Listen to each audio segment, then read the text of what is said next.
Dear 2020, honestly, you really sucked, but made me nostalgic for all the small things I took for granted. So let's flip back a couple more years, shall we?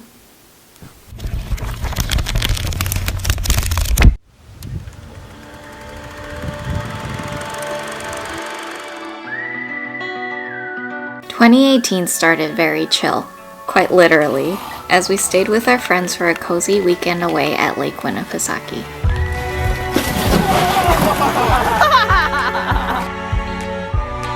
I took Matt to San Diego for his birthday, where we got to enjoy the ocean and be reunited with our friends. Day to you. It's a re-gift? It's not a re-gift.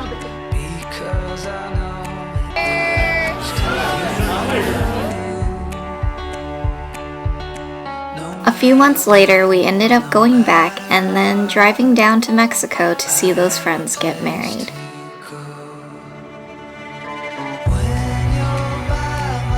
The rest of us decided to hop on over to the other coast of Mexico and spend more time in the sun and on the sandy beaches. Matt and I took his mom to Toronto as her Christmas present. None of us had been there before, but fell in love with the cool art, buildings, and food. Well, maybe more so me with the food.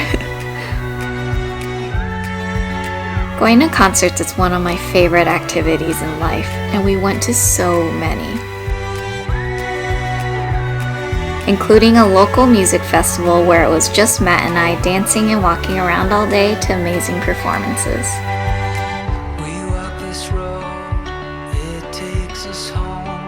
I even had a small bachelorette party and went clubbing in Boston with my girlfriends. In the summer of that year, Matt and I hosted our wedding reception. It was casual and intimate, so amazing to see my friends fly out from the West Coast and my family who flew all the way from Korea. It was their first time visiting Boston. We also went up to New Hampshire, which was their favorite part since they love trees, hiking, and the cool air was a nice break from the hot humidity.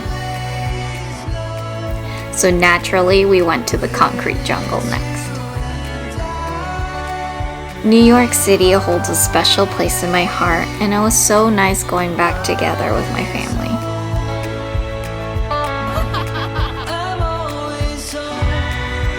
In the fall, we went to Montreal for a joint birthday celebration.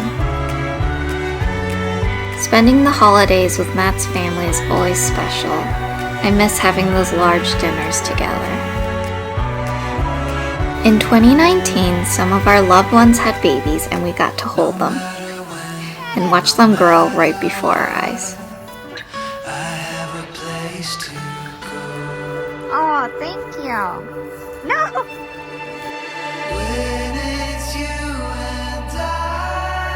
Matt and I finally went on our honeymoon to Belize, where I conquered my fear of open water. We also made Matt face his fear of heights by going ziplining and climbing ancient temples.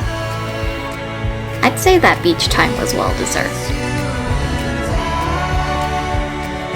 So many of our friends and family got married that year.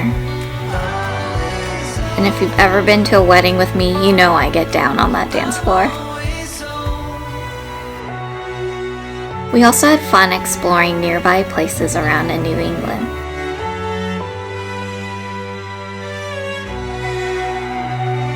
"2019 ended with visiting my family in Korea for the holidays. It was hard spending it away from Matt and his family, but I didn't even realize how precious this time would be, since now I'm even more unsure of when I'll be able to see them again.